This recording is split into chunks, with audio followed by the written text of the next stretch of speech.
좀 핵심적인 것들이 있습니다. 그것도 이제 한 100개 정도를 이제 저희가 학습을 하고요.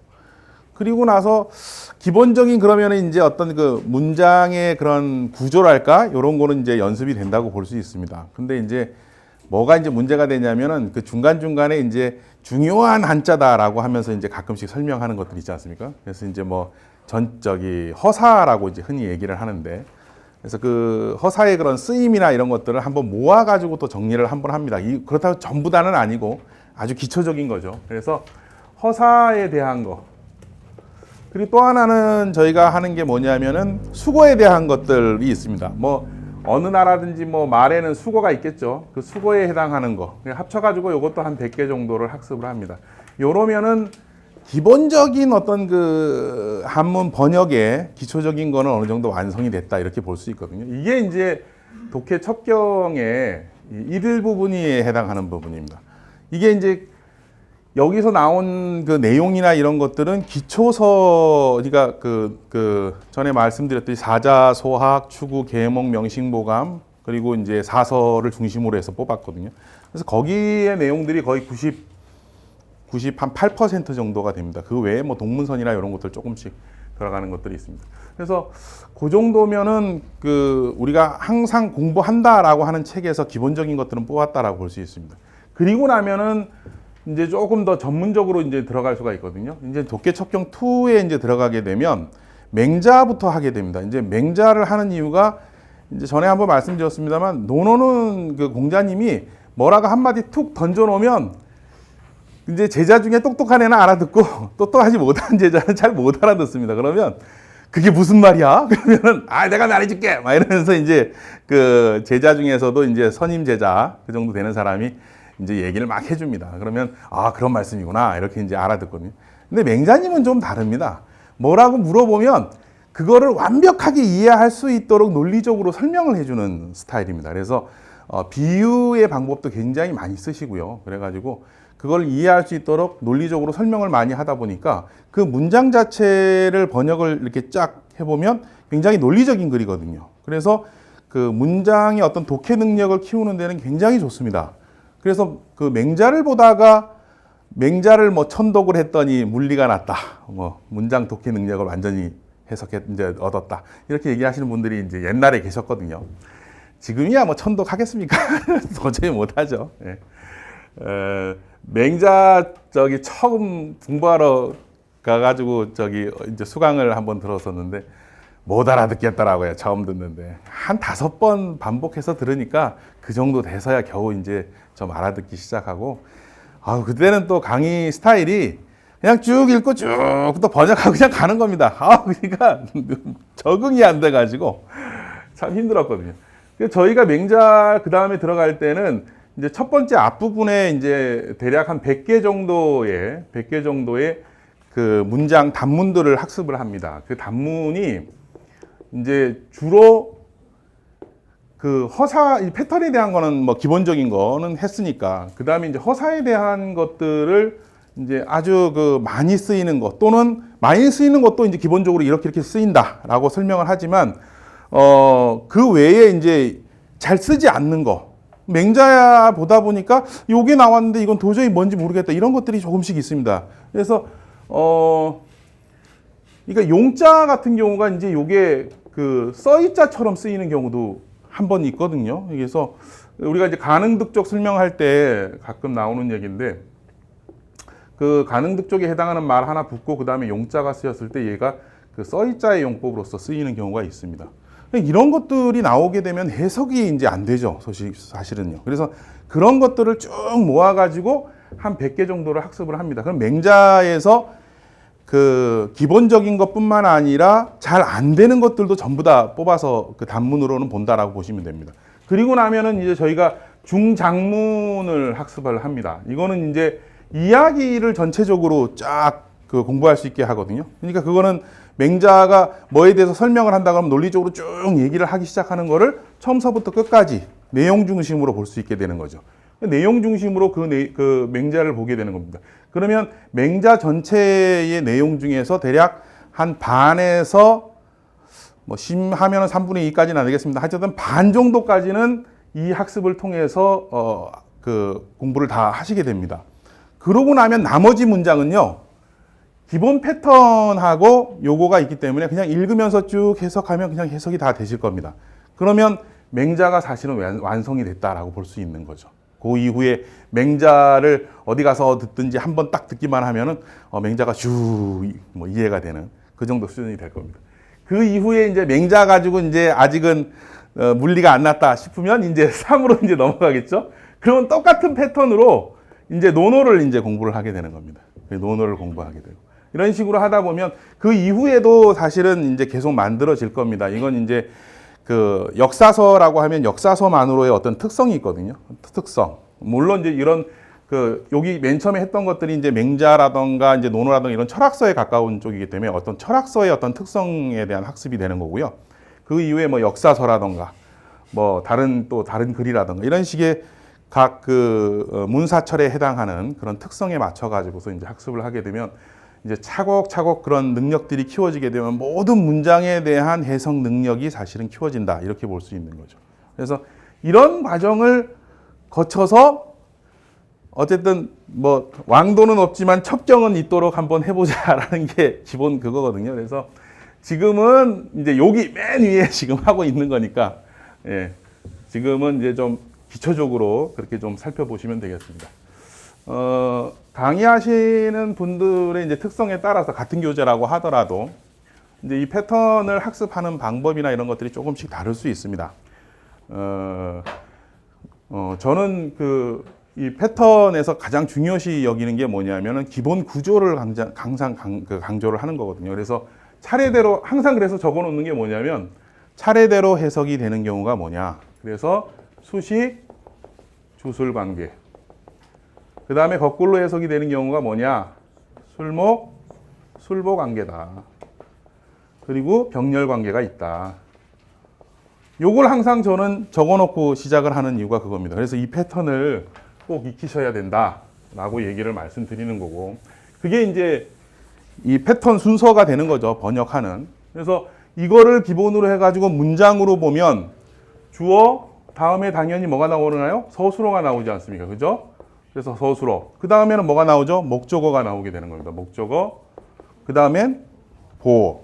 그래서 주술목보 기본 구조 문장을 얘기를 하고 그 기본 구조에서 이거를 꾸며주고자 하면 여기 앞에, 요거를 꾸며주고자 하면 요거 앞에, 요거는 요거 앞에, 바로 앞에 꾸며주는 문장을 넣는다라는 수식관계에 대한 것까지. 그래서 요것이 포함이 되면 주술목보 기본 구조 어떤 그 내용들이 다 포함이 된 내용이라고 볼 수 있습니다. 그래서 요거 하나를 외우시면 요걸 다 외우신 거하고 똑같죠. 또는 요걸 외우시면 요거를 알고 계신 거하고 똑같습니다. 그래서 요걸 중심으로 해서 항상 설명을 드리고 있기 때문에 계속 그거를 머릿속에 또 저하고 계속 학습을 하면서 연습을 하시면 이제 간단한 문장들이나 이런 것들은 그 패턴 내에서 문장을 짓거나 해석하거나 할 수 있도록 되게 되어 있습니다. 그렇게 되면 이제 나중에는 좀 더 많은 실력이 키워지시겠죠. 간단한 문장 정도는 해결할 수 있는 능력이 되시지 않을까 이렇게 생각됩니다. 예, 그래서 오늘은 48번서부터 설명드리도록 하겠습니다. 여기 일주일에 한 번씩 강의를 하면요, 이게 여기가 익숙하지가 않아요. 이상하게 제가 여기저기 강의를 좀 하는데 다른 데는 한두 번 들어가기 시작하면 익숙해지는데 여기는 일주일 만에 자꾸 오다 보니까 강의가 조금 익숙하지가 않습니다. 그래서 진도가 조금 빨리 나가요. 사실은요. 익숙하지 않으면 빨리 나갑니다. 왜냐하면 다른 얘기를 못하고 여기밖에는 메모리 안 되는 거예요. 여기가 자꾸 메모리 돼가지고 그런 부분이 좀 있습니다. 그래서 조금 제가 긴장한 느낌도 좀 있습니다. 아직은요. 근데 조금 나아지면 예, 좀 잘 해보도록 그렇게 하겠습니다. 예, 48번 한번 보시겠습니다.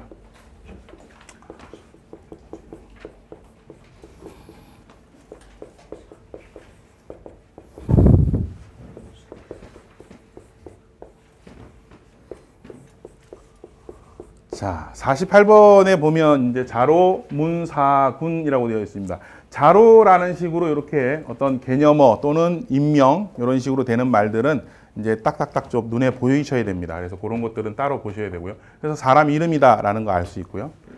그 다음에 물을 문자 일사자 또는 섬길사도 되고요. 그 다음에 임금군자입니다. 여기서 서술어 될 것이 뭔지를 한번 생각해 보셔야 됩니다. 그래서 서술어를 묻는다라는 것으로 서술어를 잡았다라고 하면 묻는다, 무엇을 묻는다가 되는 겁니다. 무엇을 묻는다. 그러니까 묻는다라는 거 끝, 그 물을 문 이렇게 하는 게 아니라 묻는다 그러면 뭐뭐를 묻는다라고 생각을 하셔야 됩니다. 그러면 뒤에가 오는 거죠. 뭐뭐를 묻는다라는 겁니다. 그래서 요거는 섬기는 것을 원래대로 하시면 섬기는 것을 묻는다 이렇게 되는 겁니다. 그러면 누가에 해당하는 게 여기가 되는 거죠. 그죠? 누가는 바로 주어에 해당하는 거지 않습니까? 누가. 그래서 자로가 섬기는 것을 묻는다. 이렇게 되는 겁니다. 그래서 주어, 서술어, 목적어가 됩니다. 근데 요거는 가만히 보시면 뭐를 섬기냐? 임금을 섬기다라고 됩니다. 임금을 섬기다. 그러니까 여기도 요 두 가지만, 요 두 글자만 보시면 얘도 다로 끝나는 말이죠.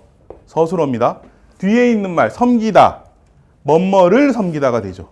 그러니까 얘도 목적어가 됩니다. 그래서 얘만 보면 술목 관계인 거고, 요 술목 관계인 거가 합쳐가지고서 목적어가 된 겁니다. 그래서 주술목 구조의 문장이죠. 끊어본다면 주어, 서술어, 그 다음에 목적어 이런 식으로 끊을 수가 있습니다. 그래서 이렇게 세 부분으로 나눌 수가 있겠죠. 크게 보면 두 부분, 주어, 술목, 서술부 이렇게 해서 둘로 나눌 수 있겠습니다만 이렇게 세 부분으로 나눈다 이렇게 보시면 되겠습니다. 네. 이 물을 문자 이야기 아시죠? 이성계 야담이긴 합니다만 이성계 그 왕이 되기 전에 점쟁이 앞에 지나가다가 점 좀 치우고 가세요. 그러니까 그래요? 그러면 어디 봅시다. 글자점이라고 해가지고 글자를 하나를 딱 잡으면 이렇게 점을 쳐줬다고 합니다. 이성계가 글자를 요거 하나를 딱 잡았습니다. 그랬더니만은 가가지고서 갑자기 일어나더니만 어휴 막 절을 하면서 앞으로 임금이 되실 겁니다. 막 그렇게 얘기한 겁니다. 왜 그런 아니 무슨 햇소리 하는 거예요? 그랬더니 좌로 봐도 임금, 우로 봐도 임금, 임금님이 아니십니까? 이렇게 얘기하신 거죠. 그래서 임금군 좌로 봐도 임금, 우로 봐도 임금. 그래가지고도 이런 사람을 만나 이러면서 이제 큰일 날 소리 한다고 하면서 막 가서 그러고 나서 저 이제 그 뭡니까 그 점쟁이가 조금 믿을만 한가라는 그런 생각도 들고 해서 거지한테 깨끗하게 옷을 입히고 거지 보고 가가지고 그 글자를 집어보라고 그렇게 한 겁니다. 거지가 가가지고 이제 점 한번 좀 보셔서 이렇게 가서 요거 나도 요거 이러면서 딱 집은 겁니다. 그랬더니만은 점쟁이가 일어나더니 아이 꺼져라 이러면 거지도 막 이러면서 아니 왜 그러냐고 나는 이거인데 문에서 지금 빌어먹고 있잖아 이놈아 너는 거지지 그래서 쫓겨냈다고 합니다. 그래서 타자점을 보는 사람 이야기로서 물을 문자 이야기가 이렇게 있다. 이렇게 한번 보시면 되겠습니다. 일사자 한번 보시면요. 한일의 입구자입니다. 한 명이 먹고 살아야 되는 겁니다. 뭘로요?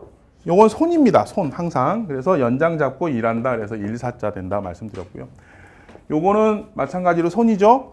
손에 칼을 들고 있는 겁니다. 다스릴 윤자입니다. 이제 성씨로도 쓰이죠. 성씨 윤자이기도 합니다.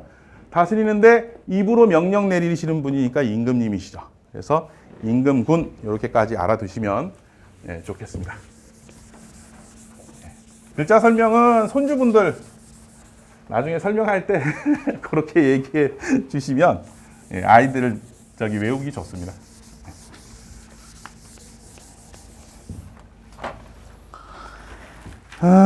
자로문사군이라고 했네요. 예.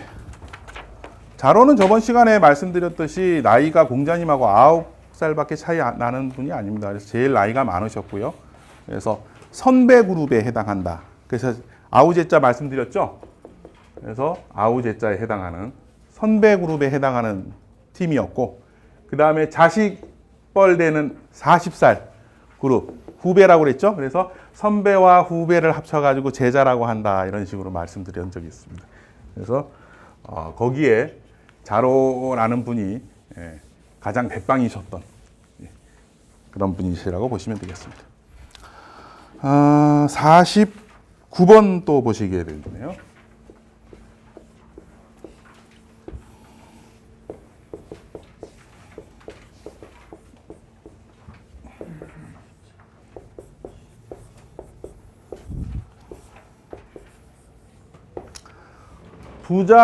부자여지유라고 합니다. 부자여지유. 여기서 개념어로 딱 보시는 거는 부자라는 글자입니다. 그 다음에 여지유라고 했네요. 더블 여자에다가 어조사 지자. 이 노노맹자 대학 중형 같은 그런 책 전체에서 여자가 한 200번 정도 나오는데 200번 중에서 한 80번? 예. 과반은 넘지는 않지만 80번이 요게 뭐뭐와의 형태로 해석이 됩니다. 그러니까 가장 많습니다. 거의 대부분 중에서 가장 많은 게 뭐뭐와의 형태로서 가장 해석이 많습니다. 세 글자 할 때 여자 했었죠. A, N, B. 그래서 근데 A가 생략이 되고 얘와 더불어 이런 뒤에 말을 잡아가지고서 말을 하는 그런 스타일로 해석이 됩니다. 그 다음에 유는 논류자, 그죠? 논류자. 그렇다면 여기서 서술어로 볼 수 있는 거는 얘입니다. 그죠? 얘는 서술어로 볼 수 있습니다. 그래서 놀다. 근데 흔히 여기서는 이제 교유하다라고 얘기를 하거든요. 옛날 사람들은 뭐 논다라고 하지 않고 교유하다. 이제 교는 사귄다라는 개념이고요. 유는 이제 왕래한다라는 겁니다. 그래서 사귀어서 서로 왕래하는 그런 거를 이제 우리가 교유하다라고 많이 표현을 합니다. 그래서 문장 번역을 보면 교유하다라는 식으로 가끔 나오면 사귀는 거는 아니 사귀는 거에서 뭐 조금 다른 것 같은데 그런 게 이제 사귀면서 서로 왕래하는 정도 그 정도를 유다 이렇게 보시면 되겠습니다. 그러면 부자 이게 이제 교유하다 그리고 이제 여지라는 거는 이렇게 이제 해서 이게 지가 문제죠. 지는 전에 이제 한번 말씀드렸죠. 5가지 용법이 있다고 말씀드렸습니다. 5가지 용법 기억나시죠? 근데 가장 많이 해석이 되는 게 대명사로 되는 거.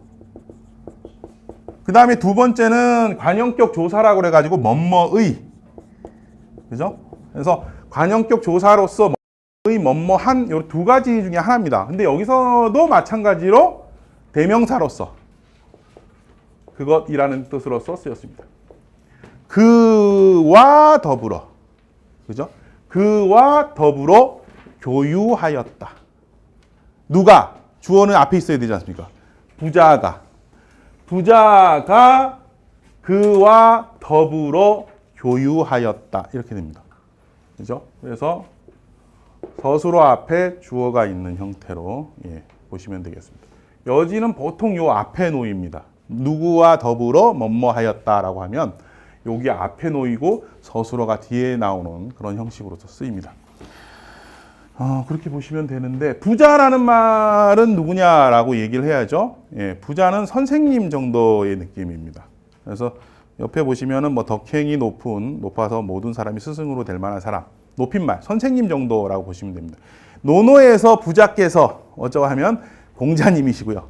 맹자에서 부자께서 얘기하시면 요거는 맹자님이십니다. 요거는 맹자에서 뽑은 거기 때문에 요건 맹자님이십니다. 그래서 맹자에서 뽑은 내용이다. 그렇게 하시면 되겠습니다. 부자 여지 부자를 가만 보시면요.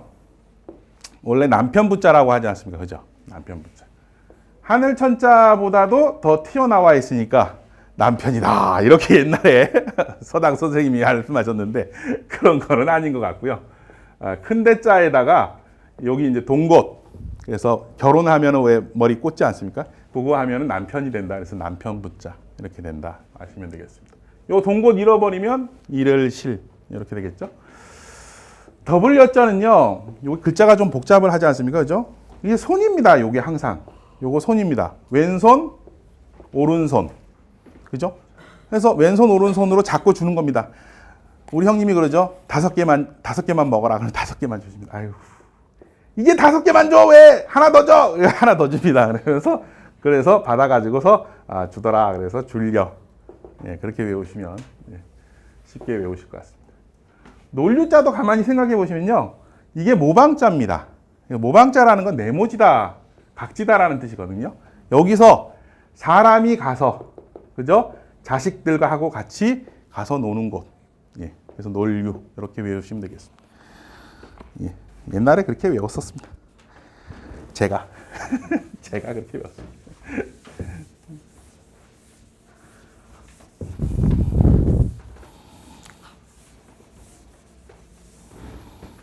다음에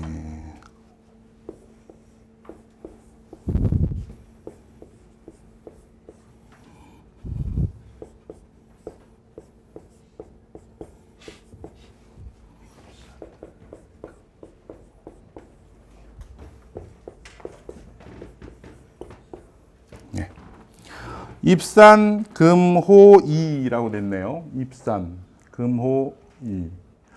입이라는 거는 들입자, 들어가다의 의미죠.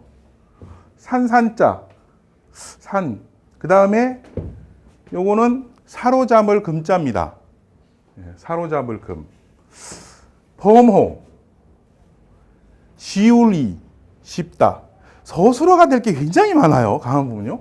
얘도 서술어가 될 수 있고, 얘도 서술어가 될 수 있고, 얘도 서술어가 될 수 있습니다.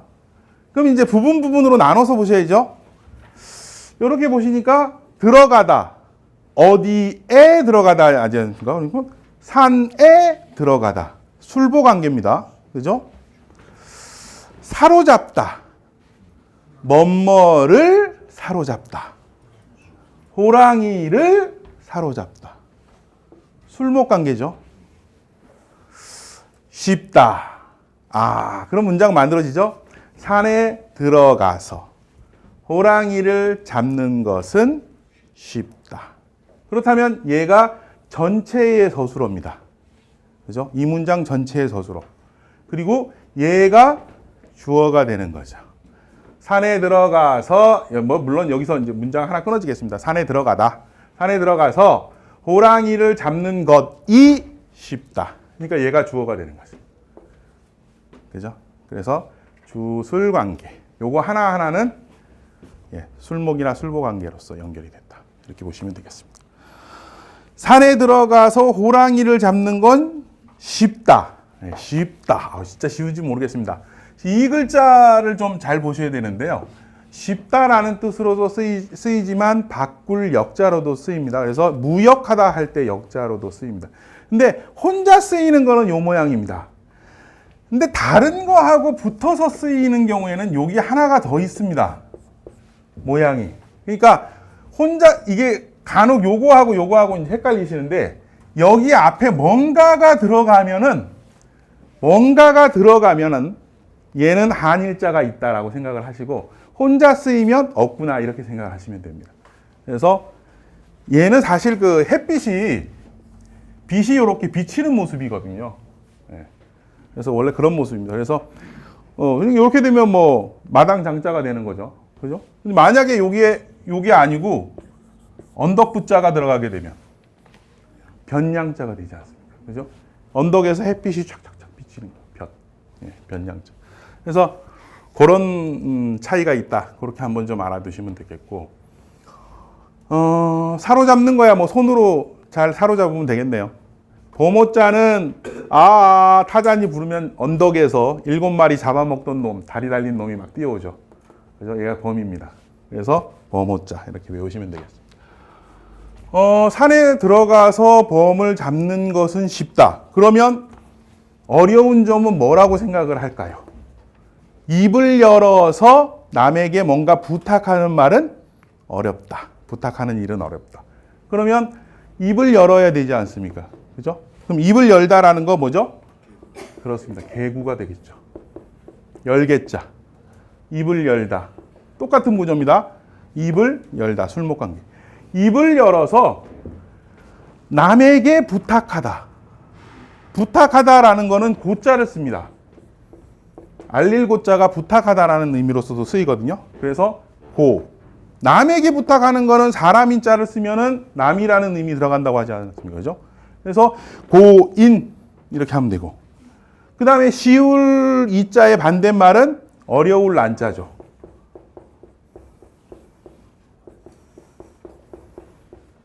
그러면은 문장이 하나 더 완성이 된 거죠. 산에 들어가서 호랑이를 잡는 것은 쉬우나 입을 열어서 남에게 부탁하는 것은 어렵다. 이렇게 하면 완전한 문장이 하나가 완성이 됐다. 이렇게 보겠습니다. 그죠?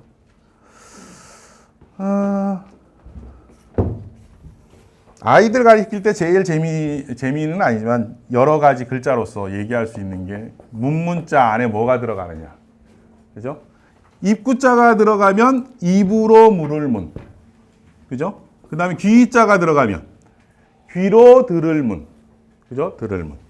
그리고 방금 전에 요거는 요 열쇠가 이렇게 열려져 있는 모습입니다. 옛날 그 대문에 보면 왜 이렇게 돼가지고 이렇게 연결해가지고 이렇게 닫지 않습니까? 그런 모습입니다. 요게 이제 완전히 이제 닫혀지면 그 특징만 잡아가지고 요렇게 된 모습을 넣거든요. 그러면 요건 이제 닫을 패자, 요거는 열개자. 이렇게 되죠. 그죠? 요 사이에 햇빛이 비치면 사이간. 그죠? 뭐 더 있을 것 같은데, 그죠?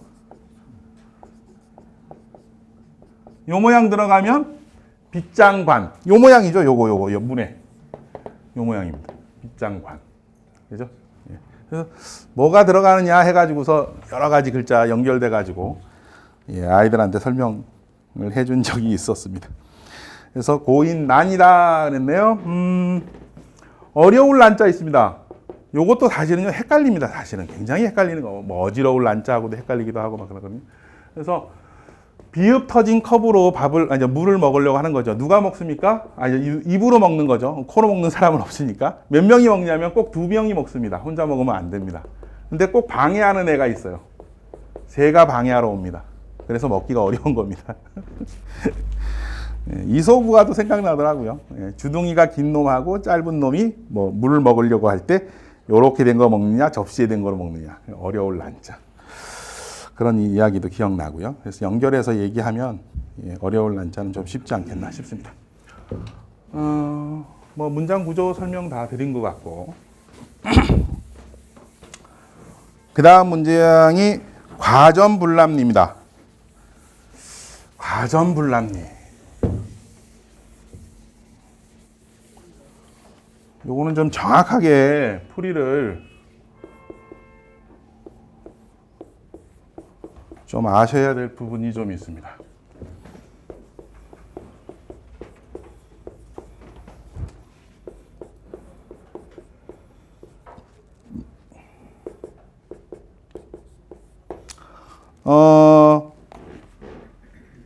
과전, 불납, 리. 아니 불자가 쓰이면 보조용언입니다. 뒤에 말과 붙어서 해석을 해야 된다라고 말씀드렸어요. 부정사가 나오면 뒤에 말과 붙어서 쓰셔야 됩니다. 이게 드릴 납자입니다. 드리지 말아라. 이렇게 번역이 되겠죠, 기본적으로는요. 근데 이게 신리자입니다, 신발. 신발을 드리지 말아라. 이렇게 되겠네요. 드리지 말아라. 뭐뭐를 드리지 말아라. 신발을 드리지 말아라. 이렇게 되겠습니다. 그 다음에 과전이라는 것은 오이과자고요. 밭전자. 오이밭에서는 과전 불납리, 신발을 드리지 말아라. 이렇게 번역을 합니다. 기본적으로는요. 근데 이제 여기에 문제가 뭐냐면 이 드릴 납자라는 겁니다. 리자가 붙어가지고 신발이 되면요. 드리다라는 의미가 아니라 신다라는 의미가 됩니다. 그래서 남리라는 말이 신발을 신다라는 말이지 신발을 드리다라는 의미가 아닙니다. 그러니까 오이밭이 이렇게 있으면 오이밭을 지나갈 수 있습니다. 여기가 오이가 있으면. 여기에 들어가지 말라는 의미가 아닙니다. 오이밭이 있어서 그 사이 길로 들어갈 수 있는 거죠. 얼마든지.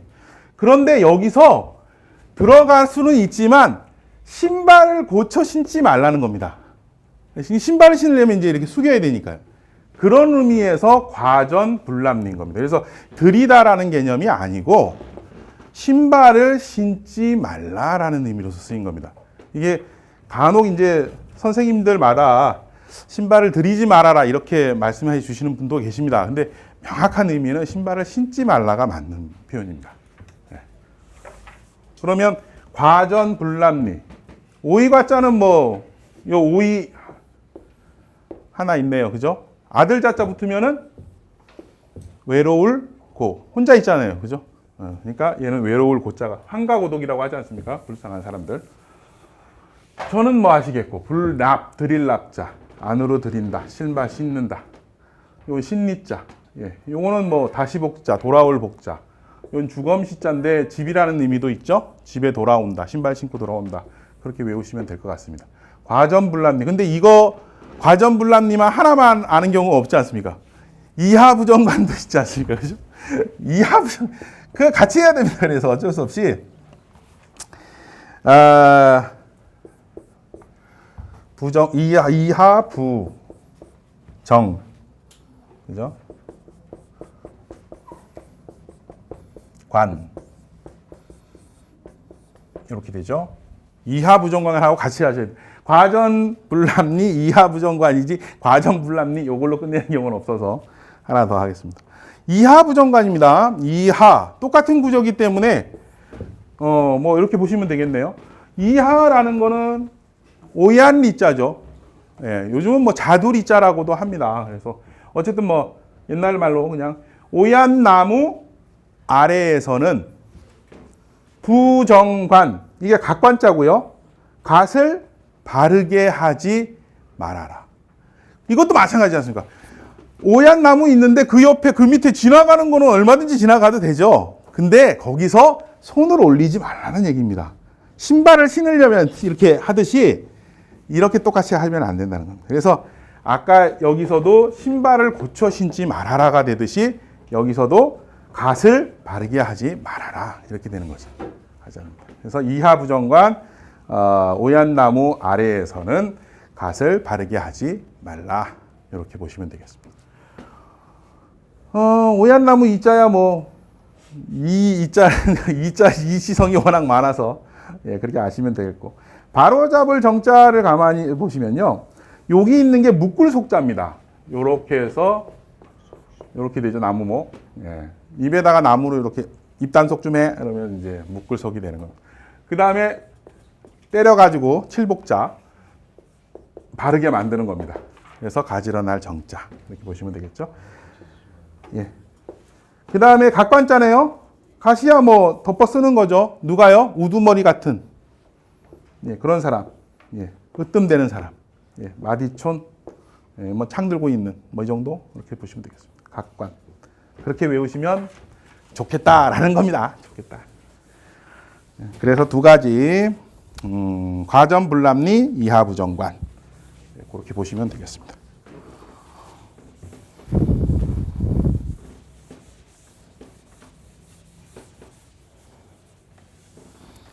네. 그 다음에 52번이 기마욕솔로라는 말이 있습니다. 기마욕솔로.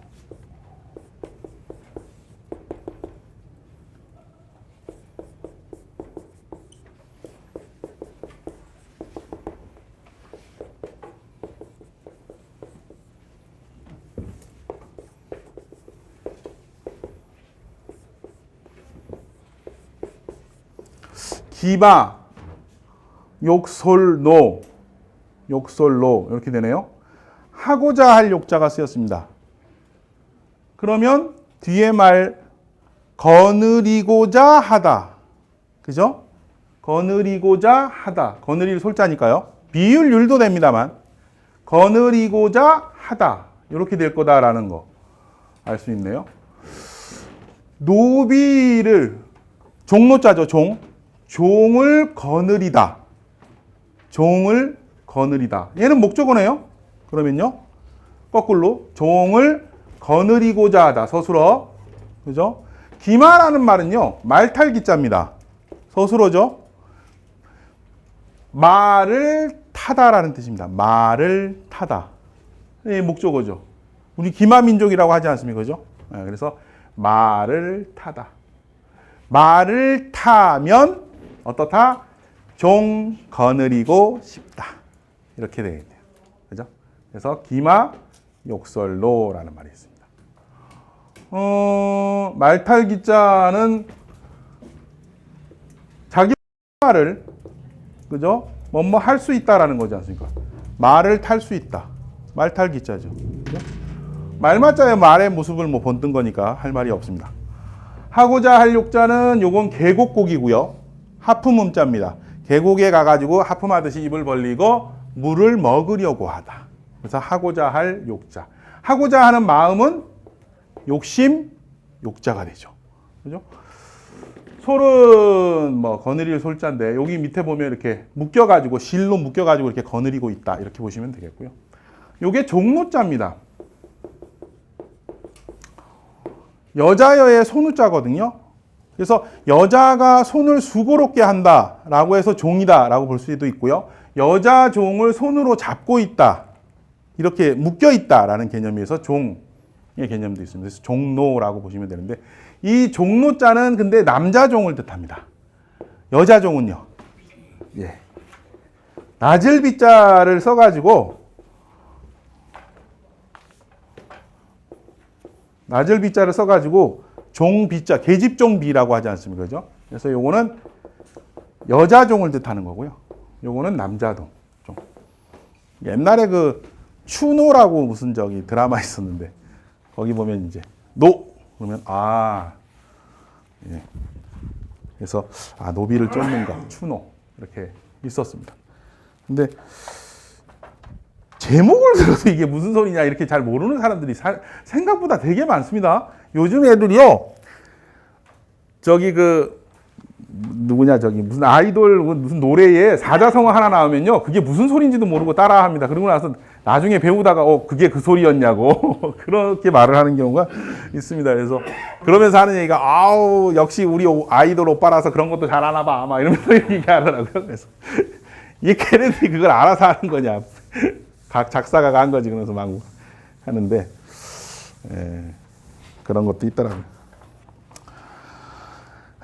기마욕설로 이거 저희 속담에 나옵니다. 속담에 나오는 말인데 8자가 아닌 거 보니까 동원에서 뽑았거나 뭐 순호지나 이런 데서 뽑은 게 아닐까 싶습니다. 뒤쪽에 출전은 나오는데 8자가 나오면은 여유당 정약용 선생님이 지은 겁니다. 8자로 대부분 하셨습니다. 어떻게든지 8자를 만드시려고 하고 이렇게 5자쯤 되면은 요건 이제 다른 속담집에 보통 들어 있습니다. 어쨌든 사람 욕심이 끝이 없다라는 얘기니까 욕심을 좀 내지 말아라. 그런 의미로서 썼다고 보시면 되겠습니다. 그 다음에 5-4로 넘어갈까요? 이 문장 정말 중요한 문장입니다.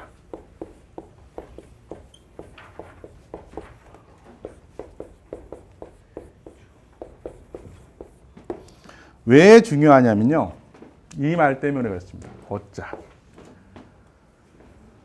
어조사 어자가 들어간 경우의 문장 가장 대표적인 거는 처소에 해당하는 겁니다. 그래서 처소라고 그래서 뭐뭐에서 그 다음에는 비교격으로 쓰이는 경우가 있습니다. 뭐뭐보다 이렇게 되는 경우가 있고요. 가장 대표적인 건 이 2가지죠. 그 다음에 이제 하나 더 있는 게 그게 피동으로 쓰이는 경우가 있어요. 피동으로. 그래서 뭐뭐에게 뭐뭐하게 되다. 이런 개념으로 쓰이는 경우도 있습니다. 피동형은 피동문 뒤쪽에서 배우게 될 거고요. 비교에 해당하는 건 비교문 쪽에서 또 보시게 될 겁니다. 워낙 자주 보니까. 근데 이제 요거가 이제 주로 굉장히 많이 씁니다. 굉장히 중요합니다. 요로 형태. 그러니까 뭐뭐에서에 해당하고 그 다음에 여기에 서술어가 나오는 형태입니다. 그래서 나오다, 뭐뭐에서 나가다, 뭐뭐에서 들어가다, 이런 식으로 뭐뭐에 뭐뭐하다의 개념, 요걸로 굉장히 많이 나옵니다. 그래서 이 어의 개념을 좀 잘 아셔야 됩니다. 근데 어쨌든 요거는 뭐뭐에서라고 하니까 나오다라는 게 서술어지 않습니까? 그죠? 뭐뭐에서 나오다라고 했으니까 얘는 보어에 해당하는 거죠. 그래서 얘는 보어. 뭐뭐에서 나오다. 누가? 해가. 얘가 주어가 되죠. 그러니까 주술보 문장입니다. 주술보 문장의 가장 대표적인 문장입니다. 그래서 일출어 동방 해가 나오다. 어디에서? 동쪽에서. 동방이랑 동쪽이죠. 동쪽에서 나오다. 그러면은 이거는 앞에 뭐가 들어가느냐 하나 바꿔도 문장이 되죠. 달이라고 하면 달이 동쪽에서 나오다. 월출어 동방입니다. 이 동방이 아니라 서방으로 바꾸면요. 일출어 서방은 안 되겠죠. 예, 들어가야 되니까 출의 반대는 뭐가 있을까요? 몰도 되고 입도 됩니다. 예. 그러면 일입어 서방 이렇게 하면 당연히 해가 서쪽에서 들어간다. 이렇게 될 수도 있죠. 그러니까 여기에 있는 것들을 어떻게 바꾸느냐에 따라서 문장을 얼마든지 만들 수 있는 아주 대표적인 주술보 문장입니다. 그래서 문장은 정말 쉬운데 정말 중요한 문장입니다. 이게 아마 뒤쪽에 계속 그 어에 관련돼 가지고서는 계속 또 나올 겁니다. 그래서 그때 또 보실 텐데 어쨌든 세 가지.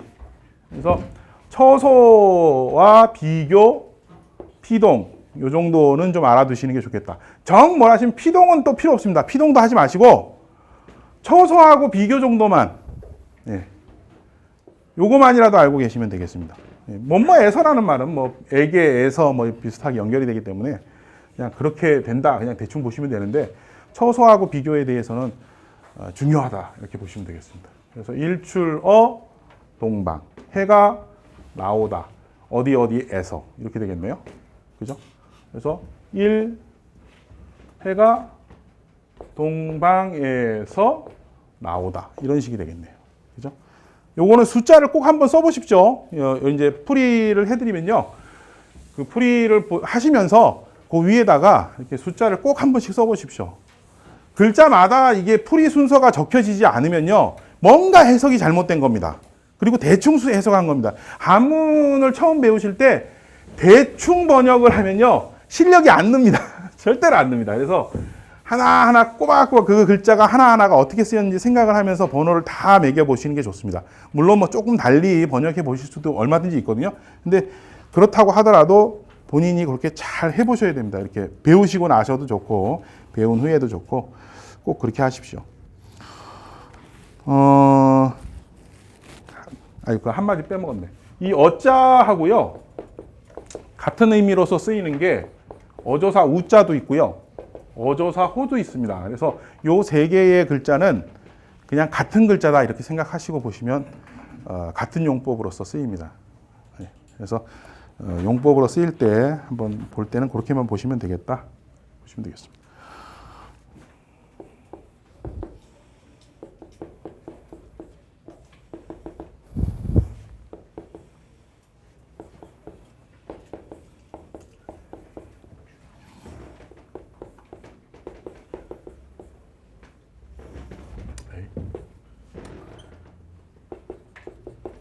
그냥 하지. 월위우주촉 이렇게 됐네요. 월위우주촉. 위는 되다. 될 위자죠. 되다. 하다, 할 위라고도 합니다. 하다. 삶다라는 뜻으로도 씁니다. 되다, 하다, 삶다. 뭐 보통 요 정도 흔히 생각하고 계시면 됩니다. 그럼 서술어인데 뒤에 있는 말, 그죠? 달, 우주, 단어네요. 우주. 요거는 촛불 촉자입니다. 촛불촉인데. 그러면 가만히 보면 되다, 뭐뭐가 되다, 우주가 되다라는 아닐 것 같고요. 촛불이 되다 이렇게 보셔야 될 것입니다. 그러면 촛불이 되다. 서술어 누가? 달이. 주어 서술어 보호가 되네요. 그죠? 주술보 문장입니다. 근데 얘를 꾸며주고 싶어요. 그럼 어디다 넣어야 됐습니까? 앞에 놔야 되죠. 우주의 촛불이 되다. 이렇게 보시면 되겠습니다. 그래서 이렇게 끊어주셔야죠. 주어, 서술어, 보호. 이렇게 되겠습니다. 달은 우주의 촛불이 되다. 이렇게 보시면 되겠습니다. 월위우주촉이다. 월위우주촉. 위자는요, 요 손톱조입니다. 요거는 계단 3개 올라갔네요. 그죠? 불 피우고 있네요. 뭔가 하려고 하죠, 지금. 계단 올라가가지고, 불 피워가지고, 잡아가지고 뭐 먹으려고 하는 것 같습니다. 할위라고 보시면 되겠고, 우자하고 주자가 있는데요. 지부자는 모든 공간의 집, 공간의 집을 뜻합니다. 공간. 주는요, 모든 시간의 집을 뜻합니다. 시간. 모든 공간과 시간을 다 포함한 집, 그게 바로 우주입니다. 그래서 그런 의미에서 우주죠.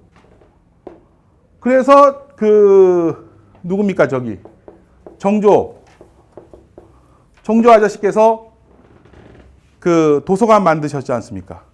주합루라고. 주합이 합할합자지 않습니까? 뭘 합쳐놓은 거예요? 시간을 합쳐놓은 누각이라는 뜻입니다. 왜 시간을 합쳐놨습니까? 선인들의 말씀이나 기록이나 이런 것들을 다 적은 그 내용, 그 책들을 모아놓고 거기서 만나가지고서 공부를 한다는 건 그분들을 만나고 그분들의 기록을 다 살펴보는 거니까 바로 시간의 집을 모아놓은 거죠. 그래서 주합루라고 이름을 붙인 겁니다. 그 밑에가 뭐 규장각이죠. 그 건물 2층짜리인데요. 밑에는 규장각, 위에는 주합루 이렇게 되어 있습니다. 예.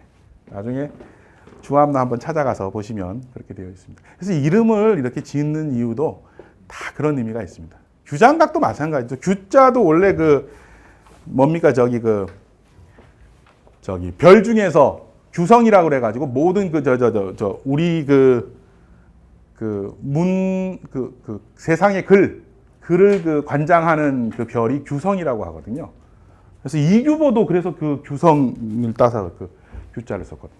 그래서 그런 글을 관장한다라는 뜻이기 때문에 규장가, 글장자 써가지고 주합루도 그런 의미가 있고. 그래서 이름을 잘 살펴보면 그런 선인들의 그런 참 이름 정말 잘 지었다 이런 생각들이 듭니다. 그런 내용도 있고 있습니다. 지금 여기서 이제 중요한 게 이제 월위 우주촉이라고 하지 않습니까?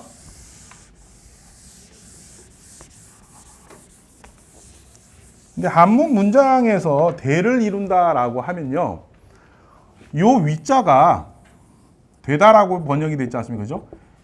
그때에 같은 의미로서 쓰이는 게 작자를 주로 씁니다. 그래서 똑같은 거를 쓰기가 싫으면 요걸로 변형을 해서 쓰는 겁니다. 그래서 지을작이라고 읽지만 되다라는 의미로 번역을 하셔야 되는 겁니다. 그러면 뭔가 하나 더 넣고 싶었다라는 생각이 드는 거죠. 바람은 뭐뭐가 되다. 그죠? 뭐뭐가 돼야 되겠습니까? 산하의 산과 강의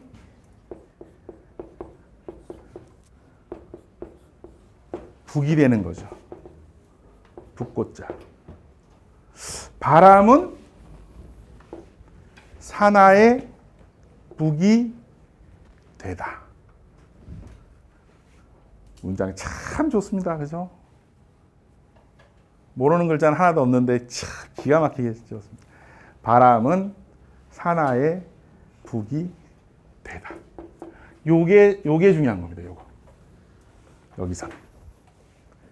위자가 쓰였는데 작자가 그 다음 대구에서 나왔는데 같은 의미로서 되다라는 의미로 쓰인다라는 것. 예. 아마 명심보감 한번 보셨으면 아마 엄청나게 보셨을 겁니다. 명심보감이 워낙 대가 많다 보니까 작자가 이렇게 되는 경우가 굉장히 많이 있었을 거예요. 바람풍자 슝 날아가지 않습니까? 그죠? 예. 벌레의 더듬이도 슝 날아가고 있습니다. 그래서 바람풍이고요. 북고자는요, 선비가 북을 두드리는 겁니다. 잘 치면 좋겠는데 묘하게 쳐요, 이상하게. 그죠? 가지 잡고서 묘하게 쳐요. 그래서 북고자입니다. 이렇게 외우시면 되겠습니다. 산하, 하를 쓰면은요, 황하를 뜻하는 겁니다. 보통. 중국에서. 그래서, 우리가 이제 하라는 의미, 쓰면 그렇게 된다. 이렇게 보시면 되겠습니다. 여기서는 아닌데 뭐